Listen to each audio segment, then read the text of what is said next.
राधे कृष्ण दोस्तों। इस कलिकाल में भक्तों को ऐसे भी लोग मिलेंगे जो आपको कहेंगे कि नाम जप भक्ति से कुछ नहीं मिलेगा, जीवन भर राधा कृष्ण करते बैठने से कुछ प्राप्ति नहीं होगा, केवल समय व्यर्थ होगा, इससे अच्छा पढ़ो लिखो और कुछ बड़ा प्राप्त करो। ऐसे कहने वाले लोग आपको मिलेंगे तथा ये भी कहेंगे कि खाने पीने के दिन है, मौज करो, भक्ति भजन नाम जब बुढ़ापे में करो। फिर आपको लगेगा कि बात तो सही है, पर जब ये प्राकृतिक वस्तुएं अपना प्रभाव दिखाने लगे तब हम परमात्मा के नाम के प्रभाव पे संशय शक कर बैठते हैं। यहाँ तक कि लोग ये तक कहते हैं कि भक्ति में अपना जीवन व्यर्थ मत करो, भक्ति में जीवन नष्ट मत करो। ये सब कहने सुनने की बातें होती है। चुपचाप शादी करो और घराने का वंश आगे बढ़ाओ और पैसे कमाओ। तो ये सब सुन के साधकों का हृदय जल पड़ता है, टूट टूट जाता है। अपनी श्रद्धा से वो हताश हो जाते हैं। इसलिए नाम जप में, भजन में हमारी रुचि बढ़े, प्रेम बढ़े। इसलिए इतनी सावधानी जरूर रखना कि नाम जापक के सिवा हम अन्य संघ के ऊपर ध्यान भी ना दे, केवल अपना चित्त प्रभु के चरणों में लगाए। बाहरी संसारिक वस्तुओं पे ध्यान को ना लगा के फिर ये पूरी आपकी जिम्मेदारी होगी कि आप जहां ध्यान लगाओगे वही जीवन में पाओगे।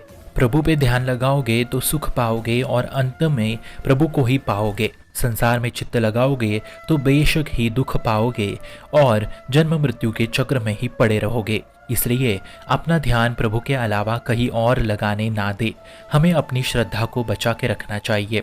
यदि अगर प्रभु से ध्यान भटक भी जाए तो वो जो नाम जपक के अन्य साधक है, धाम प्रेमी है, प्रभु के प्रेमी है, भक्त जन है, वैष्णव है, महापुरुष है, संत है, रूप लीला प्रेमी है, तो हमें ऐसे ही महापुरुषों पे पूर्ण श्रद्धा करके इनके ध्यान के बारे में सोचना चाहिए, उनका ही संग करना चाहिए। क्योंकि महापुरुषों के संग से ही एक नया महापुरुष जन्म लेता है।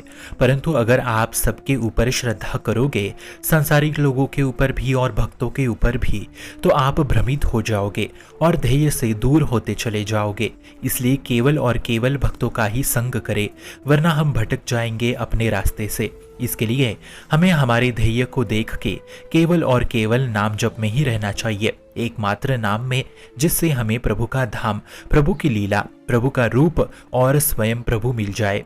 इसमें घबराइए मत कि ये सब कैसे होगा, आप आरंभ कीजिए, प्रभु अंत तक आपका साथ देंगे। इसके ऊपर श्रीमद् भागवत गीता में भी स्वयं प्रभु कह रहे हैं कि हे माधव, मैं मेरे भक्तों की मदद उनका योग बढ़ाने में, उनका ध्यान बढ़ाने में करता हूँ। इसलिए तू केवल आराधना कर मेरी, तत्पश्चात तेरा योग, तेरा ध्यान मैं सधवा दूंगा, तेरी भक्ति में सधवा दूंगा। इसलिए अगर आपसे बीच में नाम छूट भी जाता है तो घबराइए मत, प्रभु से, भगवान से विनती करे, हमारी साधना में मदद करो।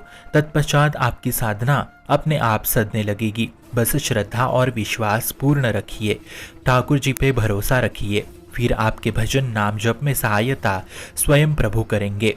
हमें बस एक काम करना है कि नियम लेना है कि नाम ना छूटे। उसके लिए सांसारिक तामसिक लोगों पे ध्यान ना दे के केवल अपने नाम पे ध्यान दे। यही नियम आपको हर सवेरे लेना है और उसका पालन नित्य करना है। फिर आप स्वयं लीलाधारी की लीला देखेंगे। शुभम भवतु कल्याणमोस्तु।